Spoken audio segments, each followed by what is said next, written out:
What if being born different meant being called a miracle in one village and a monster in the next?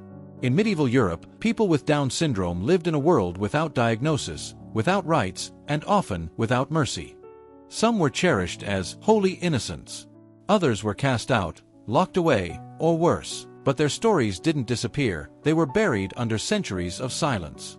In this video, we're uncovering the real medieval lives of people with Down syndrome and the shocking truths history tried to forget. Imagine being born in a world where the moment you opened your eyes, people wondered if you were divine, cursed, or something altogether unnatural. That was the medieval reality for people with Down syndrome. No diagnoses, no terminology, no concept of neurodiversity. Just a tightly controlled society trying to make sense of differences with the only tools it had: religion, fear, and superstition. In modern society, someone with Down syndrome can grow up with access to healthcare, education, advocacy, and even celebrity. But rewind 800 years and the picture is entirely different. In medieval Europe, the birth of a child with unusual features, such as a flat facial profile, almond-shaped eyes, or delayed development, was not interpreted medically. It was spiritual, or worse, a supernatural omen. This wasn't just ignorance. It was ideology. Medieval Christians believed that every event in life carried meaning. If a child was born different, it had to signify something, either a message from God or a mark of the devil. The reaction, that depended on context. If a baby with characteristics of Down syndrome was born into a devout Christian family with access to clergy, the first step was often baptism. This rite was essential.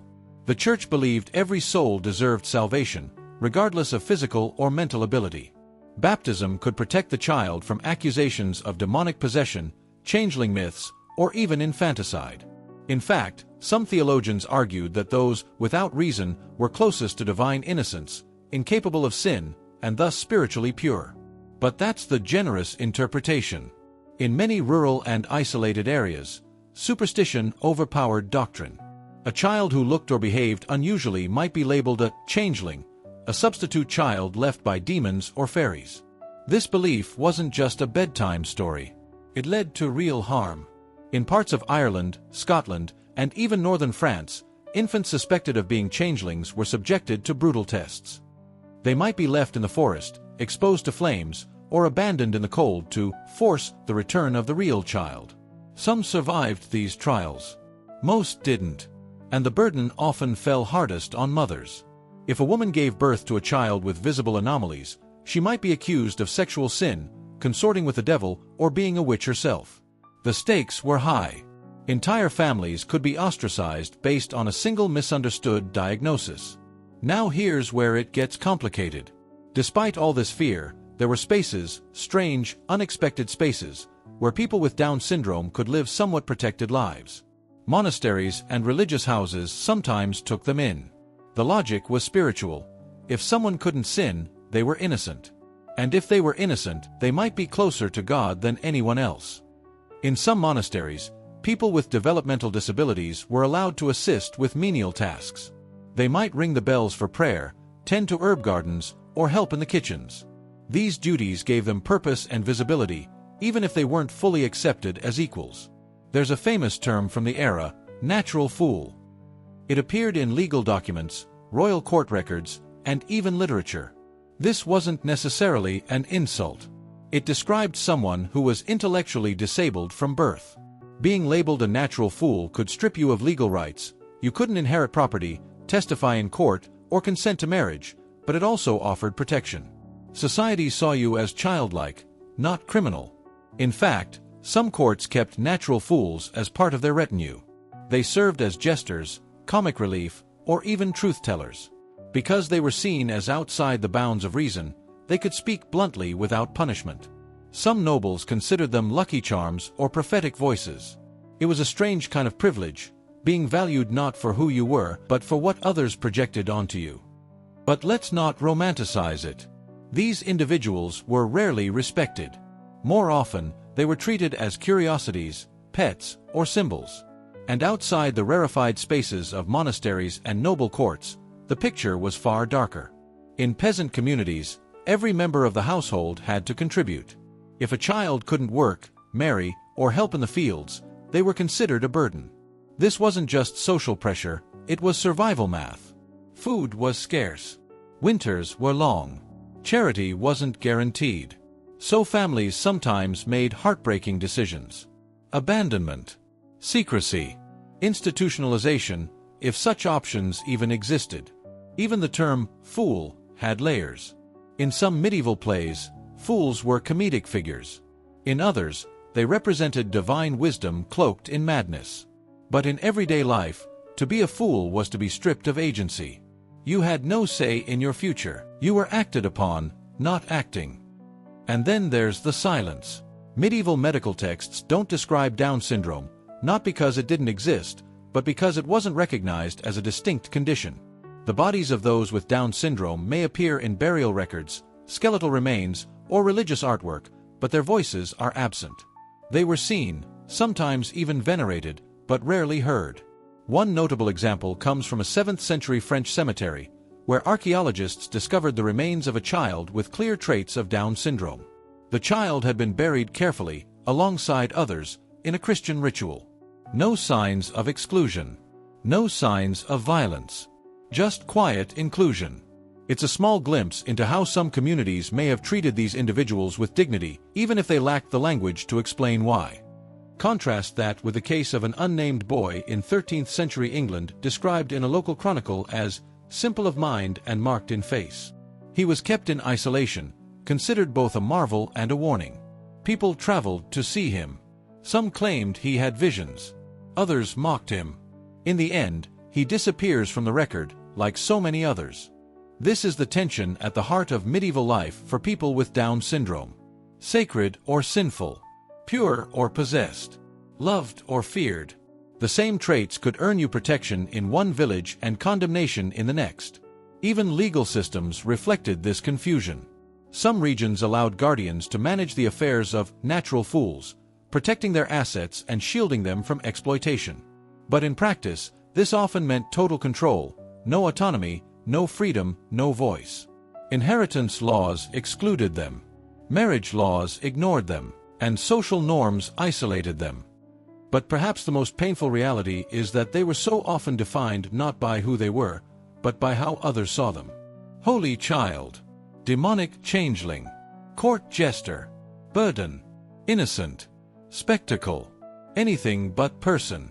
The lack of a diagnosis didn't mean lack of presence. People with Down syndrome lived, breathed, worked, and suffered in medieval Europe. They were baptized, buried, feared, mocked, protected, hidden, or displayed.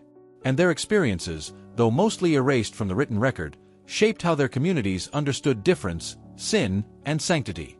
That's where the real twist begins. Because while the world around them tried to define them, many of these individuals carved out quiet roles: gardener, bell ringer, companion, truth-teller. Small but real legacies that whisper through the gaps in history. In the narrow alleys of medieval towns and the smoky interiors of peasant cottages, people whispered stories that blurred the line between miracle and menace. For individuals with Down syndrome, these tales weren't just folklore.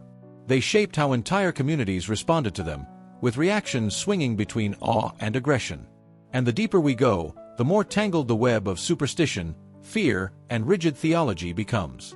By the 12th century, Christian Europe had begun systematizing its social categories. You were either inside the sacred order or outside of it. You were rational or irrational. Saved or damned. There wasn't much room for gray. And people with intellectual disabilities, especially those with visible physical differences, rarely fit neatly into these boxes. Church leaders began debating questions that today would sound absurd. Could someone who lacked reason still be baptized?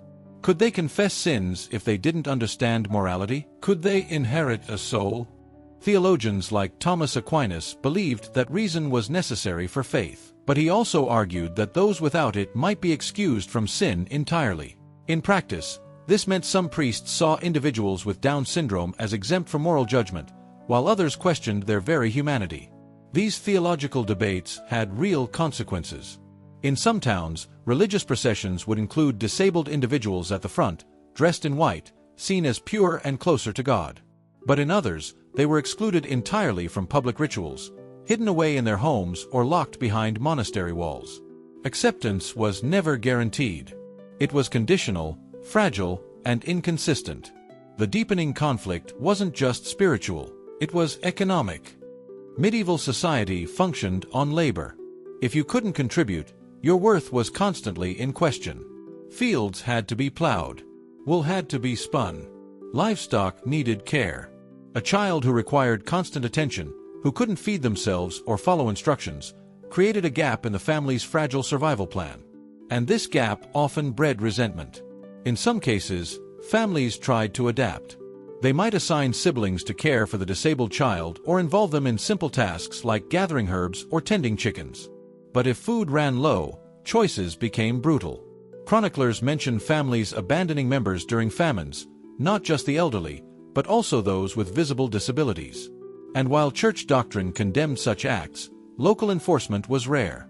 There were also cases of informal adoptions by monasteries. A family might offer their disabled child to a religious house in exchange for blessings, alms, or spiritual favor. This wasn't always cruel. In some monasteries, the child might find routine, shelter, and even a strange kind of purpose. But it also meant permanent separation. Once inside the cloister, they rarely returned. And not every religious institution was compassionate. Some used disabled individuals as cautionary examples, proof of divine punishment for sin.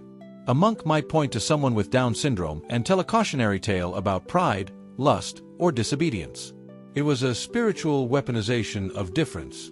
And it cemented the idea that disability wasn't just a condition, it was a message. Outside the church, local laws mirrored the confusion. In parts of England and France, medieval legal systems began codifying rights based on cognitive ability. If someone was declared a natural fool, their family could be granted guardianship over property and decisions. But the term was vague and applied inconsistently. Some people were exploited, stripped of their rights, or forced into servitude under the guise of care. Others found strange pockets of freedom. In towns like Dijon and York, records show individuals with intellectual disabilities who wandered the streets freely, known to locals, fed by tavern owners, or given alms by merchants. They were part of the social fabric, even if always on its fringe. And then there were the miracle cults. In certain parts of Europe, shrines sprang up around stories of disabled individuals who were believed to have healed others or performed minor wonders. A girl who didn't speak suddenly sang a hymn. A boy who walked strangely left footprints that never faded. These accounts are difficult to verify, but they reveal something deeper. People were desperate to find meaning in difference. Sometimes, that meaning gave rise to protection. Local churches might claim a disabled child as a living relic, offering sanctuary. But this sanctification came with a price. The child's life wasn't private anymore. They were paraded, touched, prayed over, transformed into a symbol. And symbols rarely get to be human. Medieval art offers more clues. In illuminated manuscripts, marginal drawings often depict exaggerated figures, wide eyes, round faces, strange postures. Some scholars believe these may reflect real observations of people with Down syndrome, stylized through the lens of medieval imagination. These figures are sometimes shown laughing, sometimes dancing, sometimes simply watching from the edge. Always present, never central. In literature, the figure of the fool became a powerful archetype. Court jesters, comic sidekicks, prophets cloaked in nonsense speech, these characters offered insight wrapped in absurdity. While most were fictional, they were inspired by real people. And some of those real people may have lived with Down syndrome. But the stories rarely explored their inner lives. They were defined by how they amused, disturbed, or enlightened others. This lack of voice is the tragedy that deepens the narrative. We know these people existed. We see traces in burial records, paintings, laws, and myths. But we almost never hear from them directly. No personal letters. No first-person testimonies. Just silence. And that silence leaves room for distortion. In later centuries, as medieval societies gave way to early modern ones, the treatment of disabled individuals became more clinical but no less dehumanizing. Institutions replaced monasteries. Asylums took over the role of shelter.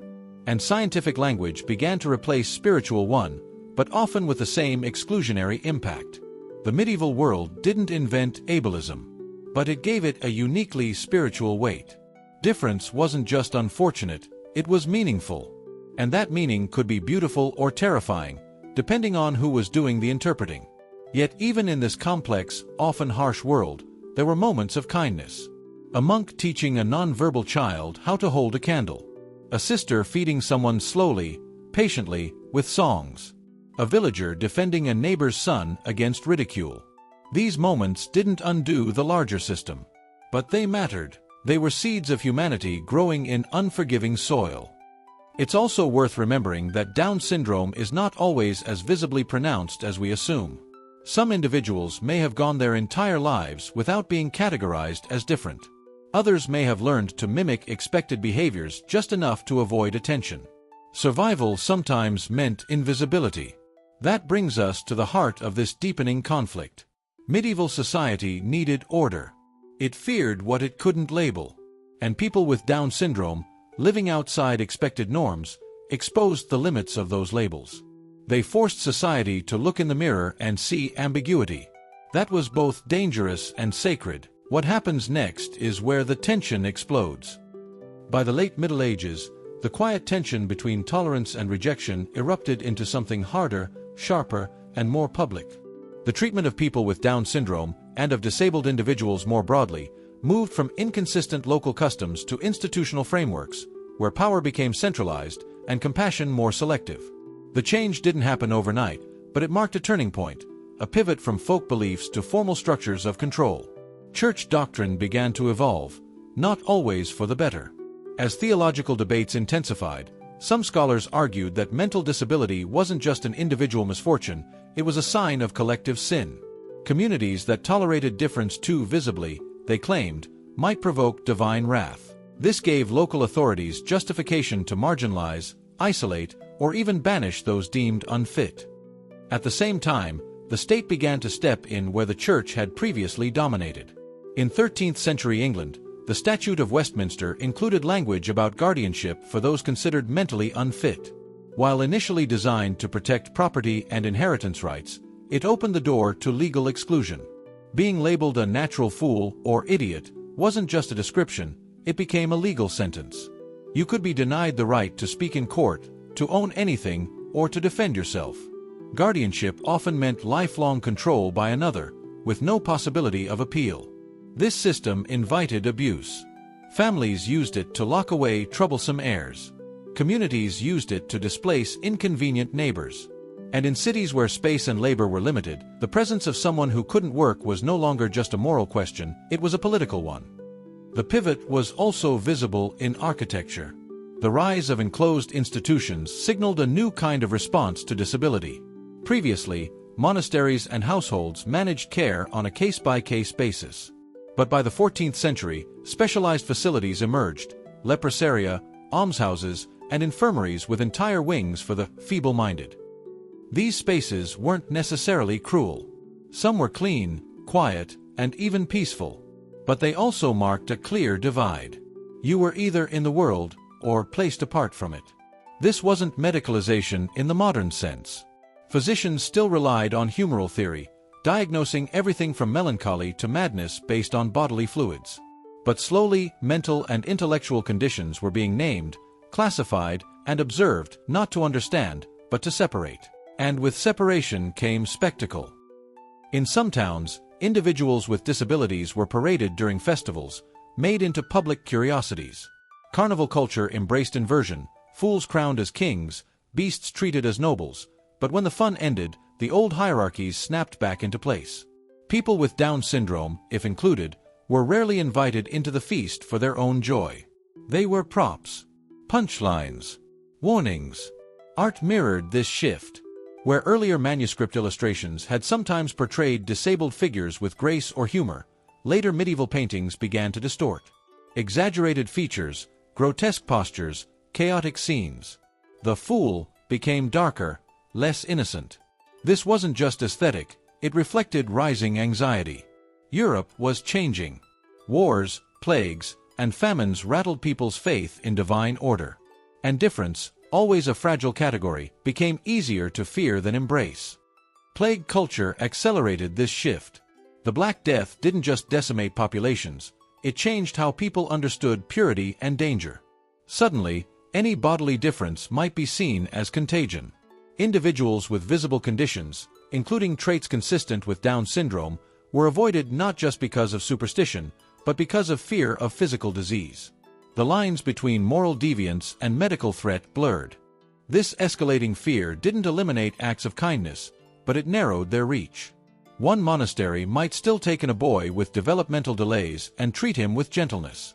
But the next might shut its doors, citing disease or doctrine.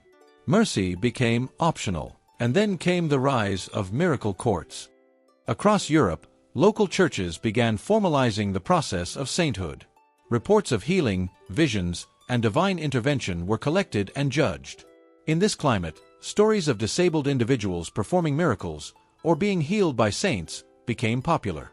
These narratives weren't neutral. They reinforced a specific idea, that disability was something to be overcome, not accepted.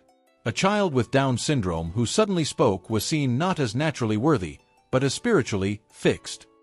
This created a new expectation, that difference should be temporary or transformable through divine power. If healing didn't come, the implication was that the person or their family lacked faith. Even literature began to shift tone. While early medieval texts treated fools with a mix of amusement and pity, later works grew sharper. In some morality plays, the fool represented not innocence, but human folly. Audiences laughed not with them, but at them. And in the rising genre of didactic poetry, physical and mental impairments were often metaphors for sin or ignorance. This transformation was subtle but dangerous. It took people already on society's margins and made them metaphors for failure. Meanwhile, economic shifts deepened the divide. As guilds and trades formalized, entry required certification, apprenticeship, and connections. A person with intellectual disability had little chance of joining. And without guild protection, you couldn't legally sell goods, practice a craft, or even beg in some towns. Disability became not just a personal limitation, it was a systemic exclusion. The social fabric tightened. Those who didn't fit were pushed to the edges, literally and figuratively. City walls excluded beggars. Rural parishes refused burial rites to those considered cursed. Marriage contracts omitted clauses for those lacking understanding. The pivot was complete. People with Down syndrome were no longer unpredictable anomalies. They were a category, and that category came with walls. Yet even here, contradictions survived. In the archives of Florence, a 15th-century ledger records a payment to a young woman with gentle speech and slow thought, who was paid to care for a chapel garden. In Paris, a group of blessed innocents were assigned to light candles during Holy Week. These were not grand roles, but they were real. They offered structure, dignity, and a place. And sometimes that was enough to preserve a life. Not everyone was locked away. Not everyone was mocked. But the window of acceptance had narrowed. The spectrum of possible lives for someone with Down syndrome in the medieval world was shrinking. There were fewer monasteries willing to take them in. Fewer families with resources to keep them at home. Fewer laws designed to protect rather than control. This was the turning point. From curiosity to classification. From scattered tolerance to institutional management. From human to category. What came next would push these boundaries even further. By the dawn of the 15th century, the medieval world had locked itself into a system that saw difference as something to be managed, feared, or hidden. For people with Down syndrome, this meant that daily life was no longer shaped just by family or village belief, but by increasingly rigid institutions. And the consequences of this shift rippled out like cracks in stone, affecting not just the individuals themselves, but the entire social structure around them. The more society categorized and excluded, the more it needed justifications. And those justifications became more elaborate, wrapped in layers of religious doctrine, legal precedent, and social fear. Disability was no longer simply unusual, it was deviant. This had enormous implications. First, families began internalizing shame. Where once a child with Down syndrome might be quietly raised at home, now parents feared public discovery. In towns governed by stricter parish oversight, having a disabled child could lead to whispered accusations, lost business, or social exile. Some mothers were sent to confession weekly, not for sins they had committed, but for the supposed guilt of having given birth to someone marked. This emotional pressure fractured households. Fathers were sometimes urged to take control of the situation, a euphemism that could mean anything from institutionalization to abandonment. In harsher cases, midwives were blamed and punished, accused of witchcraft for delivering a devil's child. All the while, the church continued to send mixed messages. One bishop might call for mercy and care, citing biblical passages about the meek inheriting the earth. Another might preach that visible deformities were earthly reflections of spiritual corruption. The inconsistency gave communities freedom to act on fear while cloaking it in righteousness. One documented case from Bohemia details a boy with apparent cognitive and physical differences being taken to a local shrine for healing. When no miracle occurred, his parents were shunned for bringing spiritual impurity into sacred space. Another account from Normandy describes a teenage girl confined to a cell attached to a church wall. She was fed through a small window and believed to be living penance for unknown sins. These weren't isolated incidents. They were signs of a deepening cultural conviction that difference needed not just to be explained, but punished or purified. And then came the economy. With growing towns, expanding trade routes, and new guild systems, labor became more formalized and exclusive. No longer could someone simply join the work of a village by helping out. Professions required training, sponsorship, certification. A person with Down syndrome, regardless of capacity, was almost always left out. Even simple tasks like assisting at a market stall became legally restricted in some cities, unless supervised by a guild-approved adult. This economic exclusion turned people with disabilities into dependents by design. And dependence, in medieval thought, was dangerous. It bred resentment, suspicion, and eventually rejection. Families who could not support a non-working member were encouraged to hand them over to parish authorities or almshouses. In some cases, people were simply sent out of town with a blessing and a loaf of bread. But not all consequences were immediate or violent. Some were slow, corrosive, and invisible. In many towns, disabled individuals were granted permission to beg, under strict conditions. They had to wear identifying signs, sometimes bells, colored clothing, or wooden badges.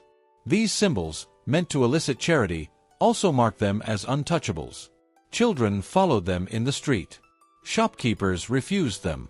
And because their income depended on pity, they often exaggerated their conditions, feeding public assumptions that disability was both grotesque and performative. This public performance of suffering reinforced a brutal cycle. The more people saw disability as a spectacle, the less they saw individuals as people. The humanity of those with Down syndrome became harder to glimpse beneath layers of myth, mockery, and ritualized exclusion. But there were exceptions, and those exceptions shine like cracks of light in a dark cathedral. In the town of Bruges, a record from 1478 lists a man named Jan who lived in the monastery gardens and assisted with growing medicinal herbs. Described as slow of mind but gentle in hand, Jan was entrusted with the care of sacred plants. He wasn't mocked. He wasn't hidden. He was valued. In Florence, a woman named Caterina with unspecified cognitive differences was recorded as part of a charitable confraternity. She helped light candles during feast days and was remembered in the group's prayers when she died. These stories were rare, but they matter.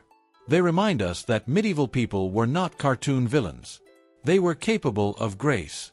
But that grace had to fight upstream against systems designed to erase or reshape anyone who didn't fit a narrow idea of usefulness. And here lies the crescendo of the conflict. As the medieval world edged closer to the Renaissance, it clung harder to systems of control. Difference was increasingly pathologized.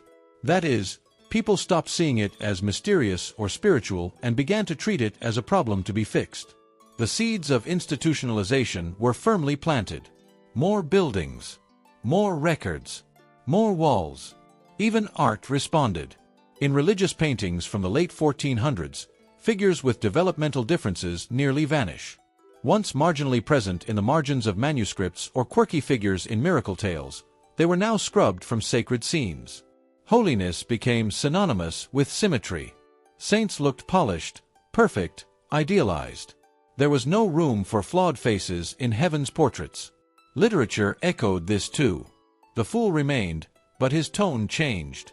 He was no longer just comic or innocent. He was sly, chaotic, dangerous. Stories framed the fool not as a victim of misunderstanding, but as a threat to social order. Madness became a weapon in narrative hands. And in this shift, real people with Down syndrome were lost once more, absorbed into metaphor. And yet, just beneath this crescendo, we find strange resilience. Some families refused to surrender their children. Some monasteries continued offering safe haven. Some townspeople fed and protected their disabled neighbors even when the law or church frowned upon it. In these acts of quiet defiance, we see the humanity of medieval Europe asserting itself. Because no system, no matter how rigid, can fully suppress empathy. A mother's love. A monk's patience. A villager's memory of childhood friendship. These bonds couldn't be legislated away. But the larger system, the courts, the clergy, the guilds, continued moving toward exclusion. And for people with Down syndrome, the world became narrower. Less visible. Less forgiving. Less willing to listen. As the bells rang out across stone cathedrals, as candles flickered before golden icons, as sermons thundered from pulpits, people with Down syndrome continued to live. Often in silence. Often in shadow. But always present. A mirror society tried not to look into, and that silence would echo long into the centuries ahead. As the medieval world crept toward the end of the 15th century, its rhythms of life had become deeply entrenched. Bells marked the hours. The church dictated the calendar. Guilds defined work. And within these rigid frameworks, the lives of people with Down syndrome continued, mostly unrecorded, often unnoticed, but undeniably real. By now, the systems that governed medieval society had completed their transformation. From cradle to grave, life for someone with Down syndrome was shaped by containment. You were born into mystery, judged by myth, processed by law, and, if you were lucky, sheltered by a monastic wall. If not, you might be abandoned, pitted, mocked, or erased. But the absence of records isn't the same as the absence of lives. These individuals existed. They moved through villages and cities, through convents and farms. They laughed, they wept, they played, they loved, they mattered. And if history forgot them, it is not because they were unworthy of memory. It is because the systems around them refused to listen. Still, traces remain. In burial sites across Europe, archaeologists have discovered graves of children and adults with skeletal markers consistent with Down syndrome. These individuals were often buried with care, facing east, in consecrated ground, sometimes with tokens or offerings. That tells us something vital. At the community level, at the intimate scale of family and ritual, people with Down syndrome were not always feared or discarded. They were loved. They were mourned. In liturgical records, there are prayers said for unnamed souls described as simple, silent, or slow. These prayers suggest inclusion, at least in death. And while such individuals may not have held official roles in the church, they were not wholly excluded from its spiritual embrace. Yet there was no clear path for them. No formal rites. No shared language. No public advocacy. Their fates depended entirely on chance. The kindness of a midwife. The patience of a sibling. The tolerance of a priest. Every act of dignity was a fragile victory, vulnerable to the winds of doctrine or fear. This fragility is what makes the medieval experience of Down syndrome so striking. Unlike today, where legal protections, medical care, and public awareness offer at least a scaffolding of support, the Middle Ages offered no safety net. Every person with Down syndrome was navigating an invisible path, laid one stone at a time by others who chose compassion or didn't. And the consequences of that structure stretched beyond individual lives. Communities that excluded disabled members also excluded parts of themselves. They missed out on the joy, unpredictability, and authenticity that neurodiverse individuals bring. They narrowed their vision of humanity, and in doing so, they created a model of society that punished variance instead of embracing it. This model didn't end with the Middle Ages. It echoed forward. The rise of modernity brought institutions, science, and eventually medical diagnoses. But the mindset, the idea that people with Down syndrome were less capable, less valuable, or less human, persisted. It took centuries more for that narrative to be challenged. But understanding the roots of that narrative is essential. And those roots lie in the medieval past. They lie in the sermons that equated deformity with sin, in the laws that stripped the simple-minded of property, in the guilds that refused membership, in the miracle stories that offered only healing or spectacle, in the silence that followed after the crowd laughed or turned away. And yet, within that silence, there are hints of resistance.